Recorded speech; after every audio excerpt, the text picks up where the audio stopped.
ना अटल की छाया दिखी, ना आडवाणी दिखे। स्वर्णिम युग में क्या याद नहीं बीजेपी के दो दिग्गज। 98 साल के कार्यकर्ता को मोदी का प्रणाम, लेकिन मंच पर 98 साल के आडवाणी नहीं दिखाई दिए। 1980 में बीजेपी बनी, 1982 में बंगाल में चुनाव लड़ा। लेफ्ट के गुंडों से अटल आडवाणी ही टकराए।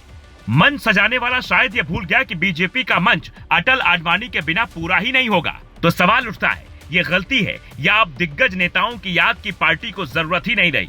एक लंबे समय तक चर्चा चली थी कि अब मोदी प्रधानमंत्री बन गए तो आडवाणी को राष्ट्रपति बनाया जाएगा। हालांकि बीजेपी ने उन्हें राष्ट्रपति नहीं बनाया। अयोध्या में राम मंदिर के उद्घाटन के दौरान भी लालकृष्ण आडवाणी नहीं दिखाई दिए। 98 साल के हो चुके आडवाणी का शरीर अब उतना साथ नहीं देता, लेकिन उनका मंच पर ना दिखना कई सवालों की तरफ इशारा करता है। अच्छे दिनों में कोई सवाल नहीं पूछता है, लेकिन जब इतिहास लिखा जाता है तो एक एक तस्वीर को दर्शाया जाता है। 6 अप्रैल 1980 को बीजेपी का गठन होता है। 1982 में बंगाल में चुनाव होता है और बीजेपी को कोई सीट नहीं मिलती। सिर्फ 0.58% लोग ही वोट करते हैं। 1987 में चुनाव में बीजेपी का वोट और कम हो जाता है। 2011 तक बीजेपी का खाता नहीं खुलता है। 2016 में 3 सीटें मिलती हैं और वहां से पार्टी आज अपना सीएम बना लेती है। अटल आडवाणी के दौर में बीजेपी का लक्ष्य राज्यों को जिताने के बजाय केंद्र की सत्ता पर था, क्योंकि संगठन तब एक चुनाव में ताकत झोंकता।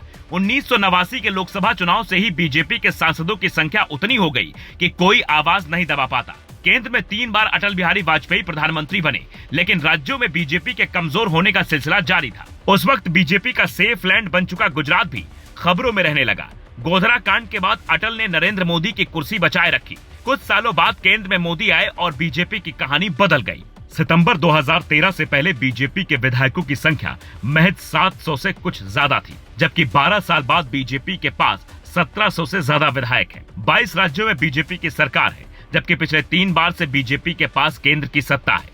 अटल आडवाणी का सपना बिहार, ओडिशा और बंगाल भी मोदी शाह ने पूरा किया। पार्टी में दौर आता है, कभी अटल और आडवाणी का, कभी मोदी और शाह का। आने वाले वक्त में बीजेपी के पास हिमंता और योगी की तरह कई जोड़ियां मौजूद हैं। सेकंड कैडर तैयार है, जो शायद बीजेपी के कई दिग्गजों को हजम ना हो रहा हो। शिवराज सिंह चौहान और राजनाथ सिंह अटल के दौर के आरएसएस के खाटी नेता हैं।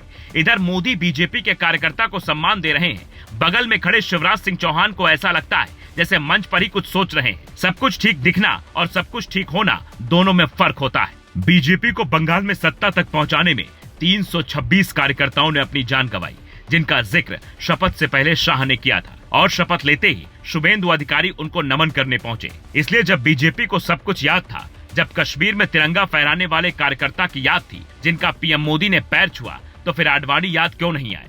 अटल की तस्वीर का ख्याल क्यों नहीं आया? क्योंकि अगर आज बीजेपी है तो वो इसलिए क्योंकि कभी अटल ने बीजेपी के होने का मतलब समझाया था।